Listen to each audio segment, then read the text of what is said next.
कार्तिक महीने की एकादशी का व्रत उपवास कितनी तारीख को करना चाहिए, इस बारे में यह वीडियो है। साथ ही कार्तिक महीने का पूरा फल प्राप्त करने के लिए आप सभी को कौन से इस दिन ऐसे कार्य करने चाहिए जो कि आपको परम सुख प्रदान करें और श्री नारायण की कृपा प्रदान करें। तो वीडियो के अंत तक बने रहिएगा और वीडियो को सुनिएगा। जैसे कि आप जानते होंगे, हमेशा कार्तिक महीना श्री नारायण को समर्पित है। अगर कार्तिक महीने में कुछ भी नहीं कर पा रहे हैं तो मात्र एक एकादशी का व्रत कर आप सही विधि विधान से इन स्थानों पर दीपदान करते हैं, तुलसी पूजन का विधान लेते हैं तो आपके भाग्य की रेखाएं प्रबल हो जाती है। सबसे पहले यह जरूर से जान लीजिए कि तुलसी माँ में एकादशी के दिन जल नहीं चढ़ाया जाता, क्योंकि साक्षात तुलसी माँ भी एकादशी का उपवास करती हैं। तो इस चीज़ को नोट करते हुए चलिएगा।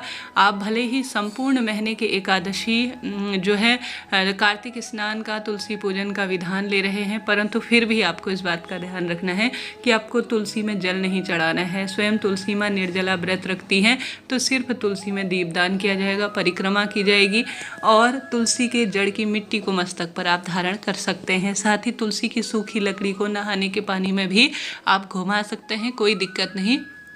परंतु तुलसी में एकादशी तिथि जब से शुरू हो जाएगी तभी से आपको जल नहीं चढ़ाना है, इस बात का ध्यान रखें।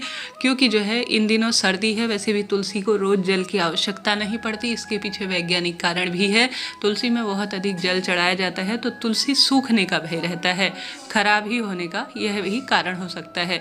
तो 2024 में एकादशी दोनों तिथियों में पड़ रही है, तो भक्तजनों में भारी दुविधा है कि व्रत उपवास कब करना चाहिए। तो कार्तिक महीने की एकादशी तिथि शुरू होगी 27 अक्टूबर रविवार सुबह 5:25 से। एकादशी तिथि समापन होगी 28 अक्टूबर सोमवार सुबह 7:51 के आसपास। ऐसे में 27 तारीख को हालांकि व्रत शुरू हो जा रहा है, फिर भी एकादशी का व्रत दशमी युक्त होने के कारण 27 तारीख रविवार को नहीं किया जाएगा, क्योंकि जो दशमी युक्त एकादशी होती है वह हमारे पूजा को, अर्थात जो एकादशी व्रत को है वह परिपूर्ण नहीं करती, ऐसा शास्त्रों में कहा गया है। हमेशा द्वादशी युक्त एकादशी फल देती है, दशमी युक्त एकादशी फल नहीं देती है। इस कारण से जो यह व्रत है वह 28 अक्टूबर सोमवार के दिन किया जाएगा। रमा एकादशी नाम से इसे जाना जाता है। कार्तिक माह के कृष्ण पक्ष की यह एकादशी है। इसी दिन गौवत्स द्वादशी का उपवास भी किया जाएगा। तो दो व्रत एक साथ होने के कारण, यह सोमवार की तिथि होने के कारण 28 अक्टूबर को बहुत अधिक शुभ हो गया है। ठीक है, कई भक्तजन 2 दिन भी व्रत रखते हैं। एकादशी जब से शुरू हो जाती है, जब तक एकादशी तिथि चलती है तब तक भी व्रत करते हैं, वह आपकी इच्छा है, बहुत अधिक शुभ है, आप भाग्यवान व्यक्ति हैं। परंतु जो गृहस्थ जनों के लिए पंचांग में लिखित जानकारी दी गई है उस अनुसार 28 अक्टूबर सोमवार के दिन ही आप व्रत करेंगे। इस चीज़ को आप नोट करते हुए चलिएगा। अब आप सभी को यह भी बताते हुए चलो कि आप सभी को विशेष तौर पर पारण कब करना है। देखिए, 28 तारीख को व्रत करेंगे तो 29 तारीख को आप अपने व्रत को खोलिएगा। तो 29 अक्टूबर मंगलवार की सुबह 6:34 से 9:35 के आसपास आप अपने व्रत को खोल लीजिएगा। गौवत्स द्वादशी की पूजा करते हैं तो शाम को प्रदोष काल में 5:39 से 6:05 के आसपास अपने व्रत को खोल लीजिएगा। ठीक है जी, यह बात होगी। अब हम सभी जानते हैं इस दिन किए जाने वाले उपाय की तरफ। जैसा कि मैंने तुलसी का विधान तो आपको बता ही दिया, तुलसी में जल नहीं चढ़ाना है, सिर्फ दीपदान किया जाएगा। परंतु गुरुजी ने साथ साथ हमें यह भी कहा है कि हमें इन स्थानों पर जरूर से दीपक लगाना चाहिए।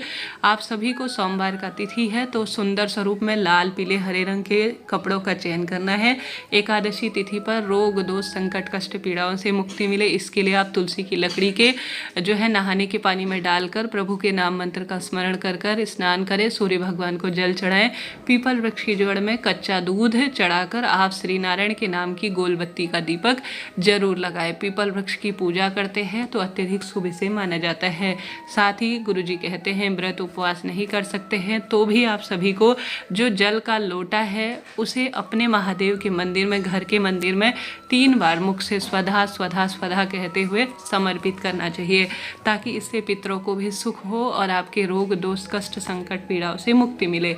तो शिवलिंग पर प्रत्येक शिव भक्त जल चढ़ाता है तो एकादशी के दिन 3 बार स्वधा स्वधा स्वधा जरूर से बोलिएगा। ठीक है, यह भी कार्य हो गया। अब आप सभी को आवश्यक रूप से किन स्थानों पर दीपदान करना है ध्यान से सुनिए। सोमवार की पावन पवित्र तिथि है और एकादशी का पावन पवित्र त्योहार है, तो ऐसे में आप व्रत उपवास नहीं भी करते हैं तो सुबह और शाम दोनों समय भी कर सकते हैं कार्तिक महीने के, नहीं तो मात्र शाम के समय आप सभी जो है 5 दीपक अपनी पूजा की थाली में रख लीजिए। और सबसे पहले उनसे घर के मंदिर में, जो आपका घर का मंदिर है, वहाँ पर सभी देवी देवताओं की आरती कर लीजिए और इस दीपक को ले जाकर सबसे पहले आपको आंवला वृक्ष की जड़ में माता लक्ष्मी श्री नारायण का ध्यान कर कर प्रज्वलित इसे कर देना है। ठीक है, पहला दीपदान यहाँ करें। दूसरा, बेलपत्र वृक्ष की जड़ में आपको इस दीपक को लगाना है। संभव हो तो पवित्र नदी में स्नान करें और वहाँ दीपदान कर कर आएँ, परंतु ऐसा न हो पाने की स्थिति में कोई दिक्कत की बात नहीं है। 2 दीपक का दान आपने कर दिया।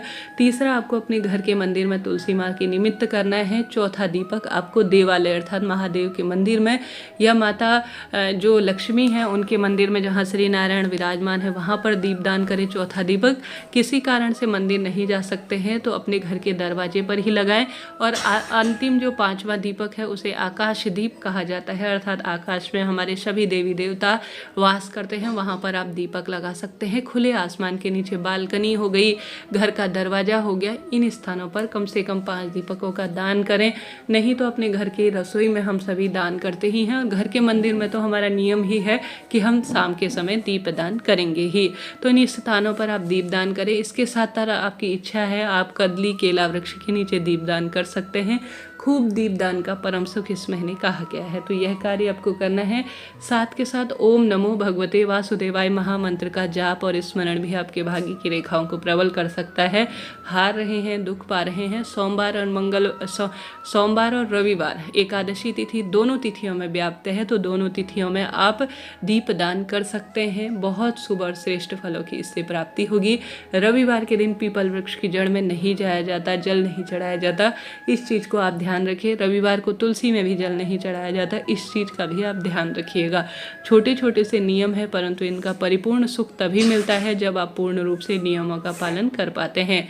हार रहे हैं, दुख पा रहे हैं, कार्तिक माह में कुछ नहीं कर पा रहे हैं, तो इस दिन आप सभी सही विधि से आंवला, पीपल, बड़, बेलपत्र इन वृक्षों का सींचन करें, दीपदान करें। घर के दरवाजे पर आप सभी आवश्यक रूप से कमलगट्टा 1-1 डालकर उस दिन दीपदान कर सकते हैं।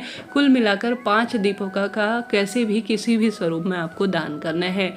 ओम नमो भगवते वासुदेवाय महामंत्र का जाप करें। सुंदर सोमवार का दिन है तो दूध, दही, घी, शक्कर, शहद से, पंचामृत से महादेव का अभिषेक करें। शिवलिंग पर बेलपत्र की माला अपने हाथों से बनाकर समर्पित कर देते हैं तो परम तत्वों की अनुभूति होती है।